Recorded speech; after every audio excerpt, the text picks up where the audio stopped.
بلکہ سنو جو حدیث پاک میں آتا ہے وہ یہ ہے کہ یزید چھڑیاں مار رہا تھا، چھڑیاں امام حسین کے لبوں پہ. تو نعمان بن بشیر صحابی تھے، بول پڑے، کہنے لگے یزید بدبخت ہاتھ پیچھے اٹھا، مجھے اللہ کی عزت کی قسم میں نے سینکڑوں بار نبی پاک کو ان ہونٹوں کو چومتے دیکھا ہے.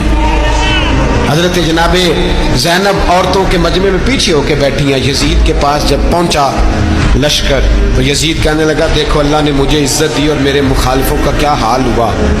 تو بی بی زینب بول پڑی، اتنے صدمے سہے پر آواز توانا ہے، جاندار ہے.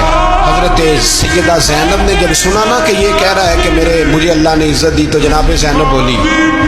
نعمان بن بشیر کہتے ہیں بی بی بولی اتنے صدمے ہیں پر جناب زینب بولی اللہ اکبر، اس انداز میں بولی کہ پہلے قرآن مجید کی آیت پڑھی، کہنے لگی وَتُعِزُّ مَن تَشَاءُ وَتُذِلُّ مَن تَشَاءُ بِيَدِكَ الْخَيْرُ إِنَّكَ عَلَىٰ كُلِّ شَيْءٍ قَدِيرٌ. اور پھر کہنے لگی یزید تو بکتا ہے، کہتا ہے کہ تو عزت والا ہو گیا، یہ تیری حکومت ہے، 4 دن گزرنے دے، تجھ پہ کوئی لعنت بھی نہیں برسائے گا، اور میرے بھائی کا قیامت تک ممبروں میں اور خطبوں میں ذکر ہوا کرے گا، وقت گزرنے دے.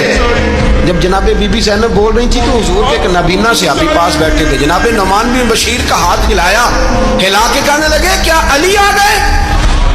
تو علی کی آواز لگتی ہے، جبریل امی بول رہے ہوں جیسے، حکمت کے گوہر رول رہے ہوں جیسے، دربار دمشق میں بی بی زینب کا خطاب، منبر پہ علی بول رہے ہوں جیسے. میرے بھائی بس کربلا والا قافلہ تو مدینے پہنچ گیا.